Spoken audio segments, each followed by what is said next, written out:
ये वचन ही आपके जीने का आधार है। ये वचन ही मेरे और आपके जीने का, मेरे और आपके बढ़ने का कारण है।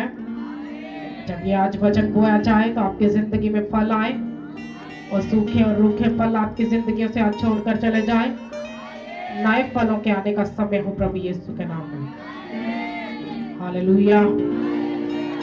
जोर से बोलो हालेलुया। जोर से चिल्ला के बोलो हालेलुया।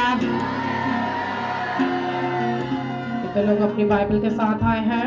उठाओ अपनी बाइबल को, लहराओ धन्यवाद के साथ। लहराओ अपनी बाइबल को धन्यवाद के साथ। हालेलुया। एक बार तारीफ करो चर्च। बाइबल की गिनती बढ़ने लगी है चर्च में। हालेलुया। सभी मेरे साथ खोलो, वचन में चलेंगे। अपनी बाइबल को खोले, लूका 10 निकाले मेरे साथ।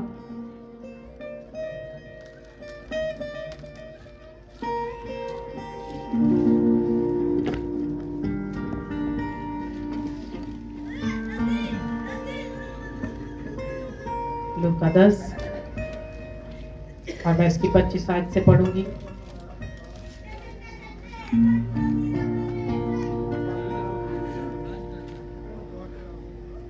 खामोशी से लूका 10 निकालेंगे और मैं 25 आयत से पढ़ूंगी। सभी अपनी बाइबल पर देखें, गौर से सुने। बाइबल कहती है, और देखो एक आलमी शराब उठा और ये कहकर उसकी आजमाइश करने लगा कि आए उस्ताद, मैं क्या करूं कि हमेशा की जिंदगी का वारिस बनूं। उसने उससे कहा, तू तौरात में लिखा में क्या लिखा है, तू किस तरह पढ़ता है?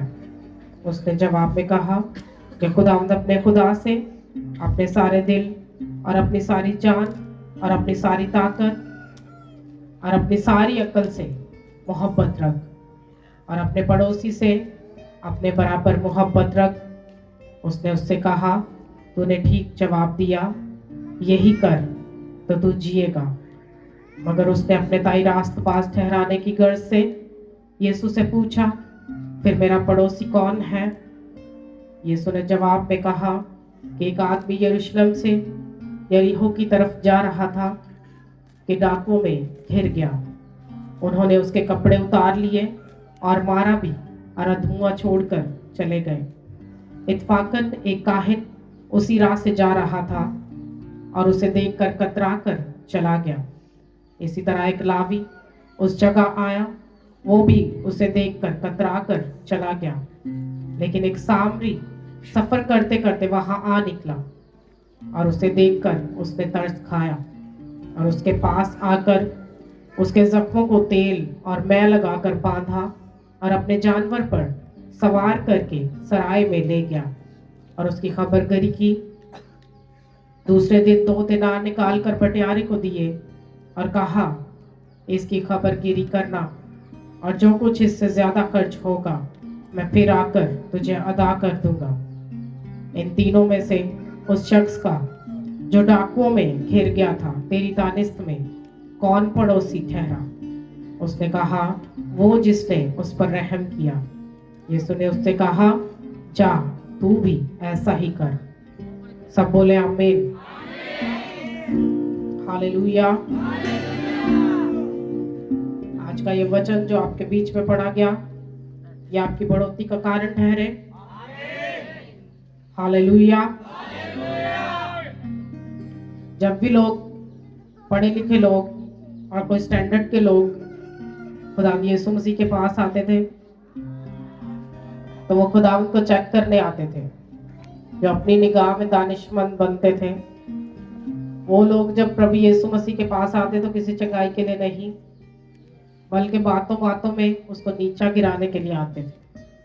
और ऐसे बाइबल कहती है एक शरा का आलम प्रभु यीशु मसीह के पास आया और वचन में से ही खुदावंद की आजमाइश करने लगा कि प्रभु मैं क्या करूं, क्या मैं लंबा जीऊं, हाँ जिंदगी का वारिस बनूं। यीशु मसीह ने कहा कि तू वचन पे चल, जैसा वचन में लिखा वो कर। वचन में क्या लिखा है? कि प्रभु से अपने सारे दिल में, अपनी सारी जान से, अपनी सारी ताकत से ही हाँ उस पर विश्वास कर। और कहता ये तो मैं करता हूँ, ये तो मैं सभी करता हूँ। यीशु मसीह ने कहा फिर अपने साथ वाले को भी माफ करना सीख ले। कहता प्रभु के ऑलरेडी मैं इन सब हुक्मों पे चलता हूँ, और फिर इस बात के कारण मेरा पड़ोसी कौन हुआ? प्रभु यीशु मसीह ने उसको एक बात बताई कि जब लोग अपने जीवन में मसीही होते हैं,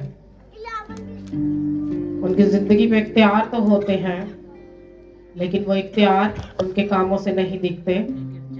फिर चाहे वो चर्च के पास्टर हों, चाहे वो किसी गिरजे के काहिन हों, या फिर अपनी बुलाहट में मसीही हों।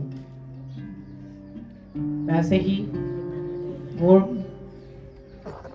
एक शख्स जो रास्ते में डाकुओं से घेरा गया, और डाकुओं ने इसको जो कुछ था उसका छीना और उसको मारा कूटा,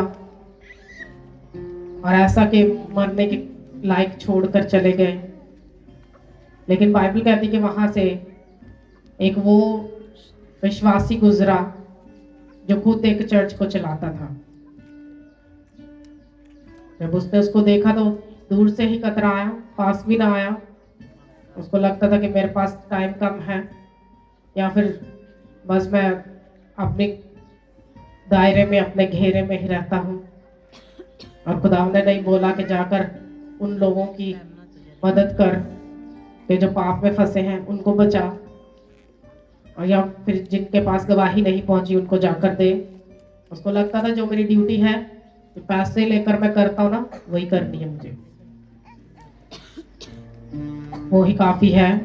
जिसके मैं पैसे लेता हूँ और जिसके लिए लोग मुझे इज्जत देते हैं, वही ड्यूटी काफी है। तो इससे ज्यादा खुदा ने नहीं बोला करने को। और प्रभु यीशु मसीह ने कहा ऐसे ही एक लावी कौन थे?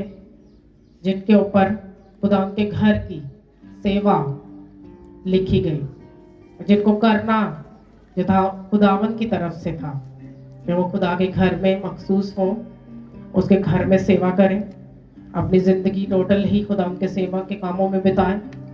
वो लोग, और जब वो भी अपने कर्मों से, अपने मन से, अपनी इच्छाओं से वो सब कर रहा था जो उसकी ड्यूटी लगी थी, जब वो भी पास से गुजरा तो वो भी कतराया देखकर। हमें कोई मन नहीं किया उसको छूने को, देखने को, कि देख ही लेके मेरे टाइप का है या फिर कोई और है, कि ये भी इंसान है, हाथों पाँव को रखता है या मदद को पुकार रहा है, इसको करीब जाकर देख लूं। कतराया और देखा भी नहीं, कोई तरस नहीं आया, और चला गया दूसरे रास्ते से पलट कर। लेकिन बाइबल कहती है कौन बंदा उसको देखने आया, उसको बचाने आया? एक सामरी जो के पापी लोग हैं, वो सामरी जो खुदा से जुड़े नहीं, वो सामरी जो घर के लोग ही नहीं। तो बाहर वाले ने हेल्प की, क्या समझ के? बताओ, क्या समझ के कि उसको मेरी जरूरत है। हाँ, वो खुदा के हुक्मों पर तो नहीं चलता होगा, लेकिन अपने कर्मों से खुदा को कुछ दे रहा होगा, कुछ देने वाला होगा। तभी तो जाके उसने उसकी हेल्प की, उसको उस बीमारी के गड्ढे में से निकाला, डॉक्टर के पास लेकर गया, सारा इलाज का खर्चा भी उठाया, और पूरी ही पूरी मदद की। जैसा वचन कहता है, ये था पूरे मन से, ये था पूरे धन से खुदावन के हुक्मों पे चलना, ये था पूरी ताकत के साथ खुदावन से प्रेम रखना, अपने पड़ोसी के पास जाके उसकी हेल्प करना। तो पड़ोसी घर का बंदा नहीं था, जिसको लगा कि मेरा कोई कजन ब्रदर है तो चलो सेवा कर देते, उसको लगा हो कि जान पहचान वाला तो चलो पानी पूछ लेते, तो उसको लगा हो कि ये तो खुदा पूछेगा बाद में, लेकिन बाइबल कहती है उसको उस पर तरस आया, उसने उसको उठाया और उसको बीमारी से भी निकाला, पूरा खर्चा करके पे करके उस बंदे को उसने बचा लिया। वो ठहरा उसका पड़ोसी, वो नहीं ठहरा पड़ोसी जो संडे चर्च जाता था और फिर लोगों की कभी मदद नहीं करता था। वो पड़ोसी नहीं ठहरा, वो पड़ोसी नहीं ठहरा जो रोजे भी रखता है महीने में। वो पड़ोसी नहीं जो अपने भाई से फिर प्रेम भी नहीं रखता, वो पड़ोसी नहीं ठहरा। आपका पड़ोसी कौन है कलीसिया? जानते हो आपका पड़ोसी कौन है? वो नहीं जो आपके घर के बाजू में रहता है, वो नहीं। आपका पड़ोसी भी वो है जो खुदा की बादशाही को नहीं जानता। बहुत सारे लोग आपने देखे हैं जिनको आप जानते हो पर्सनली, वो चर्च चलाते, चर्च लगाते, चर्च जाते, सालों से मसीही हैं, लेकिन करैक्टर कभी नहीं बदला, कभी करैक्टर में सुधार नहीं आया, कभी प्रेम से एक दूसरे को बुलाने की आदि नहीं है, कभी माफ नहीं करते। इवन के पैसा अगर किसी से लेना हो तो उसको बदनाम करते फिरते, किसी को कर्जा दे बैठे तो उसको सुनाते फिरते सबको कि मैंने इसका भार उठाया। लेकिन बाइबल क्या कहती है? वचन कहता है कि आए भाइयों, तुम सब मिलकर एक दूसरे का भार उठाओ। वचन तो हमें भार उठाने को कहता, और हम तो भार डाल पर और फिर उसके बाद ठट्ठा करते हैं, उसके बाद माफ नहीं करते, कोई रहम नहीं करते किसी की बीमारी में, किसी की प्रॉब्लम में, और चिढ़ाने वाली लाइफ जीते। हमारी जिंदगी से, हमारे फलों से, हमारे करैक्टर से कभी भी वचन दिखता नहीं है। अगर वो दिखता नहीं है आपके घर में, आपकी पर्सनल लाइफ में, तो कोई फायदा नहीं मसीही होने का, कोई फायदा नहीं चर्च जाने का। अगर वो आपके करैक्टर में, आपकी बातों से, आपके चाल चलन से और उन वाचाओं को पूरा करते हुए नहीं दिखता, कि बाइबल कहती कि अपने माता पिता को ऑनर करो। हम रोज ही कितनी तरह की वाचाएं तोड़ते हैं। कभी ध्यान किया अपनी जिंदगी पे, कभी अपने करैक्टर पे काम किया कि रोज ही हम प्रभु के वचन को तोड़ते हैं, और रोज ही फिर वही वाला काहिन बने रहते, वही वाला लावी, एक मसीही नॉर्मल वाला जो अपने करैक्टर में तो चर्च जा रहा है, जो रोज रोज प्रेयर तो कर रहा है, और सिर्फ किस लिए? सिर्फ अपनी बॉडी के लिए, सिर्फ अपनी बॉडी के लिए प्रेम करता हो, कभी माफ नहीं करता। जब आप दूसरों को माफ करते हो तो तभी वो आपका प्रेम दिखता है, तभी वो प्रेम है जो आप दिखा पाते हो। आप कितना भी किसी को मुंह से कह लो कि आप एक दूसरे से प्रेम करते हो, आप कितना भी एक दूसरे को बोल लो कि नहीं मुझे तुझसे प्यार है, लेकिन अगर आपके अंदर माफी नहीं तो वो प्यार झूठा है, वो प्रेम झूठा है, वो बहन भाइयों के साथ प्रेम झूठा है जिसमें माफी नहीं है, जिसमें आपने अपने मन से उसको देखा नहीं, अपने मन से, अपने हृदय से उसके साथ प्रेम नहीं किया। अगर माफ नहीं किया तो प्रेम नहीं किया। हालेलुया, जोर से बोलो हालेलुया। कैसा ही है, ऐसा वचन कहता है, ऐसा बाइबल कहती है। अगर आपने एक दूसरे को माफ नहीं किया तो आपने प्रेम नहीं किया। फिर वह जितनी तरह का प्रेम हम करते हैं वो सब पाप है, वो सब झूठा है, और आप उस प्रेम से खुदा को नहीं जीत सकते। आप उस झूठे प्रेम से खुदा को पसंद नहीं आ सकते, और जब खुदा उनको पसंद नहीं आएंगे, वो ही निकार देगा, तो फिर हम कहीं के नहीं रहेंगे, फिर हम कहीं के नहीं हैं। आपको फर्स्ट तो अपने भाइयों से, अपनी बहनों से, अपनी आस पास के सभी लोगों से प्रेम रखना है। प्रेम रखना है मतलब माफ करना है। अगर आप माफ करना सीख गए, आप समय पे फल लाने वाले बन जाओ। हालेलुया। अगर आप माफी वाला हृदय अपना लिया तो आप वचन पे चलना शुरू हो जाओगे, सब वचनों पे चलना सीख जाओगे, आप आज्ञाओं को मानना सीख जाओगे। फिर आपका प्रेम पवित्र होगा कि हृदय मजबूत है। जब आप माफ करते हो, अंदर से माफी देते हो, तो आपकी प्रार्थनाएं खुदा उनके कानों तक जाती हैं। हालेलुया। आपकी प्रेयर्स खुदा सुनता है। एक मन फिराए हुए की, एक विश्वास वाली। प्रभु को मालूम है कि तुमने पीठ पीछे चुगली नहीं की, तुमने पीठ पीछे चोरी नहीं की, इल्जाम नहीं दिया, माफी के साथ आए हो। वो तुम्हारे हृदय को जानता है ना। अभी आप वर्शिप कर रहे थे ना, यीशु वेखदा दिलानू नहीं जानता शक्ला थे। हाँ, आपकी शक्ल नहीं देखता कि बहुत खूबसूरत है, वो नहीं देखता कि बहुत आंसू बह रहे हैं तो मैं इस पे रहम करूं। वो आपके हृदय को देखता है, वो आपके मन को देखता है, वो आपके हार्ट को जानता है कि उसके अंदर क्या भरा है। वो देखता है कि यार तू सारे दिन में लोगों की चुगली करती है मन में, और जो मन में भरा होता, बाइबल कहती है वो बाहर आता है। वो आदमी के मुंह से ही बाहर आता है, और जब मुंह से बाहर आता है तो आदमी क्या होता है, बताओ क्या होता है? हाँ, ऊंची आवाज में बोलो। फिर नापाक होता है। फिर जितना मर्जी नहा लो, कपड़े रोज पा लो, जितना मर्जी शैम्पू करो, जो कुछ मर्जी लगाओ, नापाक रहेगा जीवन। वो कभी खुदा उनके सामने देखा और जांचा और परखा नहीं जाएगा। कभी खुदावन की तरफ से उन बरकतों का समय हमारी लाइफ पे नहीं खुलेगा।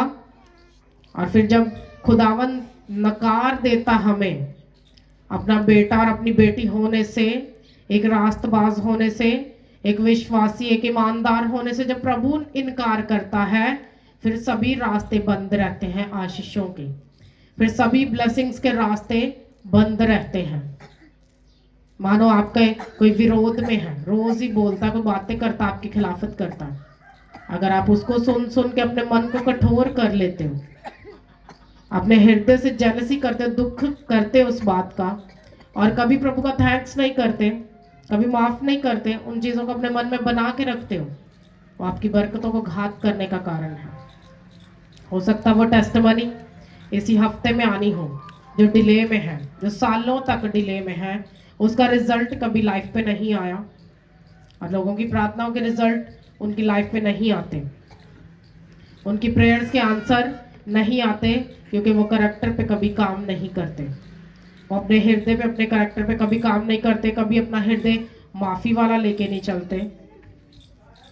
अगर आप मसीही हो तो ये आपकी ड्यूटी है कि जब आप और कौमों के बीच में भी होते हो ना, तब भी आपको अपने आप को वहां पे कुछ बहुत पवित्र नहीं दिखाना, कभी अपने आप को घुमंड नहीं करना, किसी बात का भी कारण नहीं रहना, क्योंकि बाइबल कहती है घुमंड दूसरों के लिए ठोकर का कारण होता है।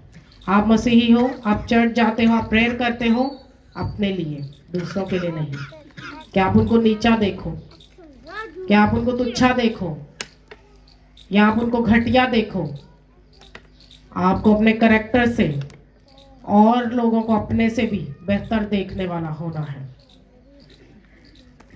अगर कोई प्रभु के वचन नहीं जानता तो ये इसकी गलती नहीं है, ये गलती हमारी है, आपकी है कि आपने उसको बताया ही नहीं। तो फिर उस बेईमान वाले को हम अपनी निगाह से क्यों पापी देखें, जिसके पास वचन नहीं पहुंचा, जिसको नॉलेज ही नहीं प्रभु के वचन की, हम उसको क्यों पापी देखें? जबकि हम अपने पाप से बाहर नहीं आ पाए, जबकि हम अपने पाप से तो निकल नहीं पाए, जब हमने अपने घर में तो माफी नहीं दी। हालेलुया, जोर से बोलो हालेलुया।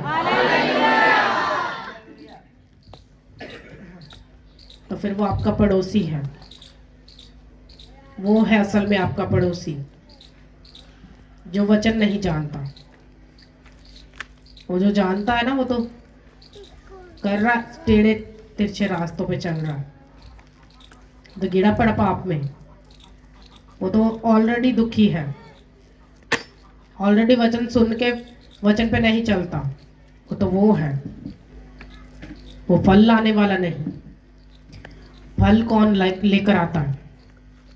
जो वचन को सुनकर वचन को मानता है और उस पे चलता है। क्या करता है? वचन को नहीं, पहला काम। हाँ, सब बोले। मैंने लगता तुसी हजे भी 80% नहीं सुन रहे। नींदर ते नहीं आए? खड़ा कर दूं? वचन को क्या करता है? ऊंची आवाज में बोले। और फिर उस पे चलता है, अमल में लेकर आता है। वचन सुना कि पाप से बाहर आना, उसने सुना, अपने हृदय में रखा, उसको याद रखा, और फिर जब पाप करने का टाइम आया नहीं किया। यह है अमल में लाना वचन को। यह है वचन पे चलना। कि वचन कहता है हाँ कि जो पापी हैं, जो जिनाकार हैं, उनकी शर्मिंदगी कभी धरती से नहीं मिटेगी। तो फिर जब आपके नॉलेज में आ गया कि शर्मिंदा रहना पड़ेगा, फिर आप पाप से दूर रहोगे। फिर आप ऑटोमेटिकली पाप से दूर रहोगे। आपको मालूम होगा कि मुझे उस रास्ते नहीं जाना जहां गंदे लोग बैठ के बातें करते, जहां गंदे लोगों की आपस में बातें होती, झूठ पाप सब चलता है, चोरी चलती है उनके बीच में।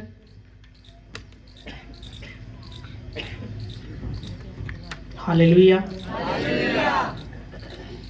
इसीलिए प्रभु यीशु मसीह ने कहा, जिस दरवाजा से तुम्हें गुजरना ना, वो थोड़ा सुकड़ा है, वो रास्ता देखने में सुकड़ा है, वो एंट्रेंस बहुत छोटी है जहां से आपको दाखिल होना पड़ेगा। तो आपको वो है एक्चुअल में दुख जिनसे आपको निकलना पड़ेगा, जिनको अपनी जिंदगी पर लेकर चलना होगा। कि प्रभु कहता है कि पाप वाली लाइफ छोड़ दे, बड़ी मुश्किल है छोड़नी। लोगों को लगता है कि पाप छोड़ने में हमें पता नहीं कौन से मूल अदा करने पड़ेंगे, लेकिन सिर्फ अपने करैक्टर पे काम करना होगा, सिर्फ वो झूठ बोलना छोड़ देना होगा। मैंने देखा लोग छोटी छोटी बात में भी झूठ बोलते। वो जो आपकी छोटी छोटी बात का झूठ है, एक दिन आपको झूठा बना के रख देगा अगर आपने आदत नहीं बदली। अगर आपने अपने मसले सुलझाने के लिए झूठ बोलते हो, इसका मतलब आपके अंदर झूठी दुष्ट आत्मा रहती है। वो झूठ की आत्मा प्रभु से आज्ञा लेकर आती है, और प्रभु से आज्ञा लेती है कि प्रभु मैं जाऊं इनके बीच में। तो प्रभु कहता क्या करेगी तू? वो कहती मैं इनके मुंह पे कब्जा करूंगी, और ये झूठ बोलने लगेंगे, तेरी वाचाओं से फिर जाएंगे, और उसके बाद बाहर के लोग आके इन पे कब्जा कर लेंगे। और ऐसा ही हुआ। जब वो प्रेयर करने वाले, फास्टिंग करने वाले, वचन पे चलने वाले लोग, उनको मालूम नहीं थी कि बादशाह के सामने जाके हमें वो ही बोलना है जो खुदा का वचन कहता है, जो प्रभु का आत्मा कहता है ना, वो बोलना है। वो नहीं बोलना जो बादशाह को बड़े रकम, बड़े पैसे मिलने, बड़ा इनाम मिलना देख के तो बादशाह की सलामती बोलते जाए। ऐसा ही करते लोग। आज हर बंदा अपनी सलामती के लिए झूठ बोलता है, हर बंदा अपनी फेवर पाने के लिए झूठ बोलता है। अगर आप फेवर पाने के लिए झूठ बोलते हो तो प्रभु का अनुग्रह आपके लिए नहीं, फिर वो फेवर स्वर्ग से नहीं आपकी लाइफ पे उतरी। आप तो लोगों में ऑनर ढूंढ रहे हो, आप तो चीजों में ऑनर ढूंढ रहे हो, आप तो बंदों में ऑनर ढूंढ रहे हो। क्योंकि जब खुदावन ऑनर करता है तो वह आपकी झूठ वाली लाइफ से बाहर आकर ऑनर करता है। वो आपके पाप के ऊपर आपको ऑनर नहीं करता। उसका अनुग्रह जो है वो हमारी पाप के ऊपर नहीं होता, उसका अनुग्रह हमारे मन फिराने से होता है, उसका अनुग्रह उस पाप से बाहर आने पे होता है। और जब प्रभु का अनुग्रह एक बंदे की लाइफ एक फेवर होती है ना, लाख लोग आपको झूठा कहें, आपका सच जीवित होगा, वो जीत पाया हुआ होगा, हालेलुया। लेकिन लोगों को लगता है कि जो काम झूठ बोलने से होता है वो कर लेना चाहिए, लेकिन उसके पीछे आपको मालूम नहीं कि आप एक पापी हो, आप एक झूठे इंसान बने हुए हो, जिसका रिजल्ट भी झूठ है, जिसका रिजल्ट भी पाप है, उसका रिजल्ट कोई पवित्रता ही नहीं, उस काम का रिजल्ट कोई पवित्रता ही नहीं, कोई वचन के साथ लिंक नहीं, कोई संबंधित नहीं, और सिर्फ शर्मिंदगी आएगी। वो चाहे थोड़े समय के बाद आए, चाहे फौरन आए, आएगी जरूर। अब सोच लो कि वो छोटा छोटा झूठ बोल के, वो फेवर पाने के लिए, वो छुट्टी लेने के लिए झूठ बोल के, वो सब तरह का झूठ बोल के वो छोटा फेवर लेकर समय निकाल लिया, उसके बाद शर्मिंदा ही रहे, वो वाली लाइफ जीनी है या फिर प्रभु के अनुग्रह के नीचे रहकर जीनी है? सोच लो। लेकिन अगर छोटा छोटा वो वाला अनुग्रह लेकर जीनी है तो जीते रहो, उसका रिजल्ट सिर्फ पाप है। और बाइबल कहती है कि सब बातों का बदला खुदावंद लेगा, सभी बातों का, जितनी इंसान की जिंदगी से जुड़ी है उन सब बातों का बदला खुदावंद लेगा। सोचो इतने तुसी 80 साल जियो जमीन ते, हाँ 70 साल 100 साल जियो, 100 से ऊपर जियो, बड़ी बात है जी 100 साल जियो, लेकिन उन 100 सालों में भी जब प्रभु के सामने जा खड़े होंगे, फिर भी प्रभु कहेगा तू झूठ बोलना नहीं छड्या। हाँ, कितनी बड़ी शर्मिंदगी होगी ना जब प्रभु कहेगा हाँ तूने चुगली करनी नहीं छोड़ी, उथे खुश होगे, उथे मुड़ मुड़ के वेख्यो दूजे भावे 50 साल वाले पवित्र ठहरन, हाँ तो 100 साल झूठ नहीं बोलना छड्या। आपने 100 साल में मन नहीं फिराया, इसीलिए लोग अपनी सब कामों का अजर पाएंगे, सब बातों का अजर पाएंगे, सभी बातों का अजर पाएंगे। आज वो वाले बच्चे, वो वाले लोग, वो वाले भाई, वो वाली बहनें जो अपने माँ बाप के अधीन नहीं हैं, जो अपने माँ बाप का ऑनर नहीं करते हैं, जो बात को सुन के उसको बर्दाश्त करके हाँ फल नहीं लेकर आते, वो बहुत नुकसान उठाते इस धरती के ऊपर, और बहुत ज्यादा नुकसान उठाएंगे आने वाले समय में। क्योंकि बाइबल कहती है कि अंधकार जब जब फैलेगा, सब तरह का लुच्चपन करने वाले, हाँ माँ बाप के नाफरमान होंगे लोग, तो फिर आज ही प्रैक्टिस में रखा हुआ नाफरमानी को, तो अंधकार में कैसे जी पाएंगे, कैसे अंधकार में लंबा जिएंगे? आज प्रैक्टिस में वो पाप जो कल को आपकी जिंदगी का रिजल्ट बनना, उस प्रैक्टिस को छोड़ दो, प्रभु के वचन की प्रैक्टिस करो अपनी जिंदगी में, फलों को लेकर आने वाला बनो, हाँ केयर करो लोगों की, उनको बचाने के लिए कुछ अपनी जिंदगी में बादशाही के फल ले लो और वचन को पढ़ो। हाँ, ये ना पापी लोग, बाहर के लोग आकर चंगाइयां ले जाएं, ये ना बाहर के लोग आकर अपने पापों से मन फिराएं, तौबा करें, हाँ पाखरू से भर जाए और एक दिन जीवित कलीसिया होकर उड़ जाए, और जो चर्च में सालों बैठे रहते वो एक झूठ से ही ना छूट पाए कभी। ये कितनी बड़ी शर्मिंदगी होगी ना। आज तो कोई बात हमें बुरी हो जाए तो मुंह छुपाते फिरते कहते दस्यो ना, है ना? तो सोचो वहां पूरे दुनिया के लोगों के सामने प्रभु आपके पाप जताएगा, फिर क्या बताएंगे, फिर वहां कैसे मुंह दिखाएंगे लोगों को? अच्छा है कि खुदावंद के सामने शर्मिंदा होने से आज थोड़ा सा बेइज्जती उठा लो, प्रभु के वचन की ओर फिरो, आज से उन पापों के लिए तौबा करो, उनको अपनी लाइफ से निकालो, और छोटे छोटे पाप करके हम कितना ज्यादा प्रभु से दूर चले जाते, उसके रहम वाले हाथ के नीचे नहीं बने रहते, उसके रहम वाली छांव के नीचे नहीं ठहर पाते। चर्च आप इसलिए नहीं आए कि प्रभु का काम सिर्फ आपको चंगा करना ही है, प्रभु का काम आपको सिर्फ चंगा करना नहीं है, बल्कि खुदा का काम आपको खुदा की बादशाही तक पहुंचाना है, वो पाप वाली लाइफ से बाहर निकाल कर, आपका पापों से मन फिरा करके, हाँ वो जेलसी वाली जिंदगी से बाहर निकाल कर वचन पे चला के आपको स्वर्ग लेकर जाने का है। ये है प्रभु का काम। तो सोचो अगर चर्च में बस हीलिंग हीलिंग हीलिंग करते रहेंगे, हाँ सिर्फ गवाहियां ही गवाहियां होंगी, और कभी पाप से मन फिराने पे प्रचार नहीं होगा, या लोग अपने मन नहीं खोलेंगे प्रभु के लिए, पवित्र नहीं होंगे, तो कैसे हेवन जाएंगे, कैसे स्वर्ग जाएंगे? हालेलुया। हम अपने स्वर्ग जाने का रास्ता कैसे खुलवाएंगे? अगर आप सभी संडे चर्च में एक जगह इकट्ठे नहीं हो, ये आपकी जिंदगी में भी पाप के बराबर है। कि कोई काम पे गया है, कोई किधर गया है, कोई दूसरे चर्च गया है, कोई छोटे चर्च गया, कोई बड़े गया है।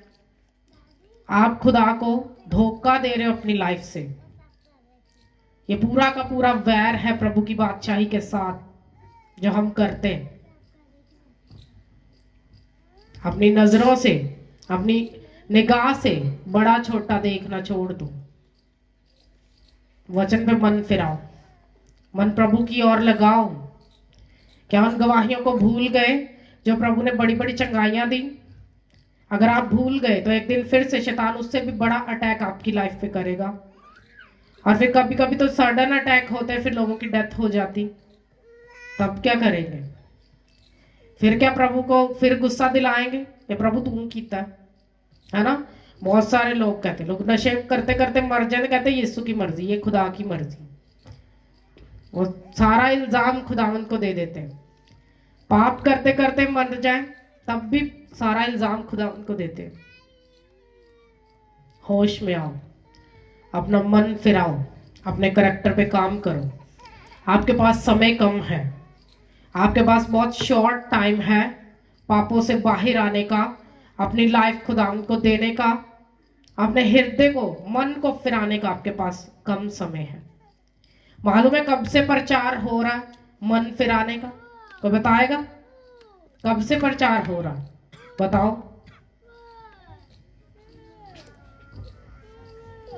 किसी को याद है? तब से मुकद्दस मूसा को खुदावंद ने अपने हुक्म दिए,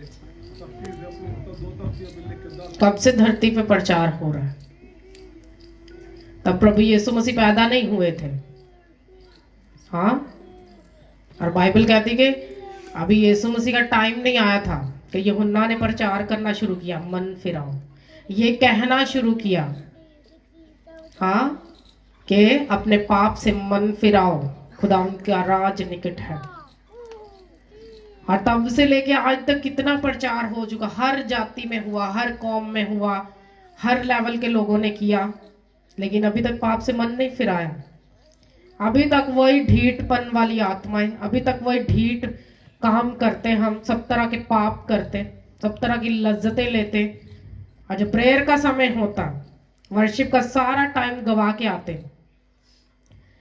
कुछ नहीं बदलेगा आपकी लाइफ में। आप खुदावंद से वैर करते हो, अपने करैक्टर से कोई आशीषों पे वाली जिंदगी नहीं होगी, कोई ब्लेसिंग नहीं आएगी लाइफ में। हाँ, वचन कहता है कि पैसा तो पापी लोगों के पास भी बहुत होता है, वो तो हरामकारों के पास भी बहुत होता है। तो क्या आपका जीने का वसीला पैसा है? बताएं, क्या वो आशीषें हैं जो आपके हाथों में हैं? क्या वो है आपके जीने की वजह?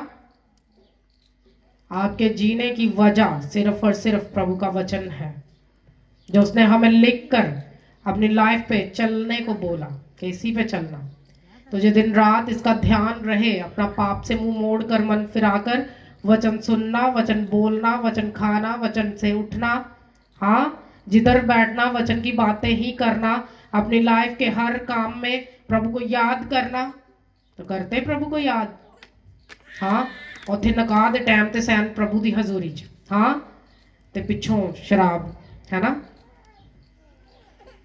पीछे बातें सारी, वो रिलेशनशिप सारे पाप वाले, सब तरह का गंद करते हैं हम अपनी लाइफ में, सब तरह की प्रभु के साथ वैर करते, सब तरह से अपने कामों से किसी तरह से खुदा को जलाल नहीं देते। ये कल परसों भी ऐसा ही हुआ, जब प्रचार सुनना था, जब चर्च लगना था, कोई साउंड नहीं, हाँ, तो जो पाप दी वारी आई उदो सब कुछ मुहैया हो गया। आप वैर करते हो खुदा की हजूरी से, उससे कोई भी बरकत नहीं ले पाओगे, कोई ब्लेसिंग नहीं आएगी। फिर वो जो मैरिजेस होती ना, उसमें शैतान आपको ब्लेस करता है, उसके पास भी मसा है। जब शैतान ब्लेस करता है उस मसा से, फिर लोगों की मैरिज लाइफ डिस्टर्ब होती। फिर पाप के फल भी हैं और पवित्रताई के भी फल हैं। अगर आप पवित्रता ही फॉलो करते अपने कामों में, अपनी जिंदगी में, रिजल्ट लंबा होगा। और बाइबल कहती साधक चाहे मर भी जाए, उसकी याद कभी जमीन के ऊपर से मिटेगी नहीं। अब पापी लोगों को लोग याद करते हैं मरने पर, बताओ किनको याद करते हैं? हाँ, किनकी याद सदा बनी रहती? आप वचन में देखो, जितने लोगों ने पाप किया ना, उनका रिजल्ट पाप में लिखा है और थोड़े समय का लिखा है। लेकिन वो लंबा जीने वाले, मूसा लंबा चलने वाला खुदा के साथ, और लंबा लिखा है प्रभु ने उसको, उसकी स्टोरी भी लंबी लिखी। आप पहली 5 किताबों में आपको मिलेगी। लंबा चलने वाला, दाऊद प्रभु के साथ सीरियसनेस में रहने वाला, हाँ लंबी स्टोरी मिलेगी आपको। हाँ, और उसके बेटों की लंबी स्टोरी नहीं लिखी। पाप किया, जनरेशन टू जनरेशन पाप किया, और प्रभु से हटते रहे, कोई रिजल्ट नहीं लाइफ में। और पवित्रताई में जीने वाले, पवित्रताई में चलने वाले, हाँ, जो उसका बेटा सलेमान था पवित्रताई में चलने वाला, लंबा जिया, लंबा लिखा गया, बड़ी आशीषें लिखी गई, लेकिन बाकी नहीं चले, उनके बारे लिखा नहीं गया। और कभी कभी तो जब हम पढ़ते हैं ना, तो कुछ बातें लिखी नहीं गई। प्रभु के वचन में लिखा है, ये इन खतों में नहीं लिखी गई। क्यों नहीं लिखी गई? ये लिखने के काबिल ही नहीं थी। हाँ, कोई ऑनर नहीं देता प्रभु उनको जिनका रिजल्ट पाप होता है, लेकिन जिनका रिजल्ट फलों वाला होता है, पवित्रताई वाला होता है, प्रभु उनको फर्स्ट नंबर पे रखता है, उनको ऑनर करता है। आज अब्राहम की आशीषों के साथ किसी की आशीषें मैच नहीं करती। क्यों मैच नहीं करती? प्रभु की वचन पे चलने वाला, इतना कामिल तौर पे चलने वाला, सिद्ध होके चलने वाला, वचन सुन के वचन के पीछे चलने वाला, ना कि वचन से बैर करके और रास्तों पे चलने वाला। इसीलिए प्रभु ने उसके साथ वाचा भी क्या बांधी कि धरती पे जो आशीषों मैं तुझे दूंगा ना, उसके साथ कोई मैच नहीं करेंगी। कोई जाति के लोग तेरी जाति के साथ मैच नहीं करेंगे। हाँ, और इसीलिए जब एक आदमी की शादी होती थी ना अब्राहम के घर में, तो लाइनें लग जाती थी बच्चों की। हाँ, अगर भेड़े रख लेता था तो इतनी हजारों में मल्टीप्लाई हो जाती थी, रखने के लिए जगह नहीं होती थी। आज मैरिज हो जाए, थक्के खाते रहते बच्चा पैदा करने के लिए सालों। पाप वाली लाइफ है, उसका रिजल्ट है। लेकिन पवित्रताई का भी बड़ा रिजल्ट है। वो बच्चे जो अब्राहम की नस्ल है, आज भी धरती पे किसी के साथ मैच नहीं करते। क्या करते हैं बताओ? क्या इजरायली लोग मैच करते हैं किसी के साथ? बताओ, क्या प्रभु यीशु मसीह मैच करते हैं किसी के साथ? लंबा चलने वाले, लंबा जीने वाले, और समय पे फल लेकर आने वाले, अपने पाप से मन फिराकर प्रभु के साथ चलने वाले, वो लोग खुदाम की हजूरी में भी इज्जत पाते, बड़ा ऑनर पाते। लेकिन अगर आपकी आदत नहीं माफ करने की, डाल लो, समय कम है। आपकी आदत नहीं पवित्रता में चलने की, डाल लो। मुंह से गंदा बोलना, सुनना, गंदा सुनना छोड़ दो। हाँ, वो पाप देखकर पाप के पीछे जाना छोड़ दो। वचन पे मन लगाओ, समय कम है। अगर कम समय में भी वो बंदा जो शाम को आया था और 1 घंटा काम किया और खुदा ने उसको पूरा ही दिहाड़ी दे दी, और दूसरे बोलने लगे, जेलसी करने लगे, प्रभु मैं तो सवेर दा आया, धुप्पे खलो रहा, इन्नी गोडी की थी, मैनू घट मिले। लेकिन हो सकता वो बाद में आने वाले बंदे ने सारे दिन से ज्यादा काम किया हो।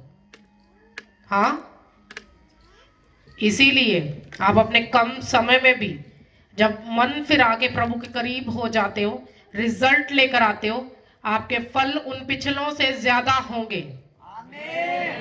आपका आमीन ऊंचा होना चाहिए। आज कूड़ना वो जलना छोड़ दो। किसी के साथ कंपेयर मत करो अपने आप को, क्योंकि आपके जैसा प्रभु ने कोई ऑल्टरनेट नहीं बनाया है। कोई आपके जैसा और नहीं बनाया जो आपको बनाया है। हालेलुया, चिल्लाओ हालेलुया। जैसा खुदा ने आपको रचा, आपके जैसा और कोई नहीं रचा। तो फिर जो आपके अंदर है उसको बाहर निकालो। जो बेस्ट अंदर है उसको बाहर निकालो, अपने कामों से जाहिर करो, पवित्रता को अपनी जिंदगी में लो कि जिंदगी में जो फल आए शैतान को कभी खाने ना पाए, कोई घात करने ना पाए आपके फ्रूट्स का। हालेलुया। आपकी आशीषें बढ़ते सूरज की गर्मी के समान हो इन जीसस माइटी नेम। मैंने कहा आपकी बरकतें सूरज की गर्मी जैसे दोपहर तक बढ़ती जाती है ना, उनके समान हो जाएगी इन जीसस माइटी नेम। हालेलुया। जोर से बोलो हालेलुया। चिल्ला के बोलो हालेलुया। क्या उपाय बताया मैंने? गंदा सुनना है? हाँ बोलो ना, अंज मुंह सीते ताडे जिवें जुबान चलदी नहीं रुकी पई। हाँ ये बर्फ खा के आयो, बताओ पाप? हाँ ये गंदा सुनना है, बोलना है? हाँ जिन्होंने नहीं बोलिया कोई रिप्लाई, कोई असर नहीं। कहते जो मर्जी कह लो, ਆਪਾਂ ਤੇ नहीं छड्डना। आदत है सवेरे सवेरे गालां बकन दी, अपना तो नाश्ता ही सवेरे गालां ना हुंदा है ना। तो कई कह रहे मेरा अब्बा ही इत्थे नहीं जेड़ा सवेरे सवेरे कढदा, ओदे पाप मैं क्यों क्षमा करा? कि बोलोगे गंदा? सुनोगे? हाँ तो फिर जो कल तुसी फिर ड्यूटी ते जाना ते उत्थे ओही पाप ओही गंदियां गल्लां होणियां, ओ ते तुसी मन ला के सुन लैणियां। हाँ हाँ कहंदे वेखांगे। हाँ नहीं सुनोगे? ते जे सुनिया गवांढन दियां गल्लां ओही वालियां। हाँ नहीं स्पेशल टाइम निकाल के सुनने गए की होया पिंड च, मैनूं भी पता चल जे। हाँ हालेलुया। पाप से मन फिराना है और पाप से नफरत करनी है अपने पाप से। करोगे नफरत? नफरत करोगे पाप से, आप लंबा जियोगे। नहीं ये आमीन सुस्ती वाला नहीं चाहिए, सुस्ती वाला नहीं है। इधरों विचकार आवाज नहीं आई। बकरियां वांगू नहीं बोलना, भेड़ा वांगू बोलना, उच्ची बोलो।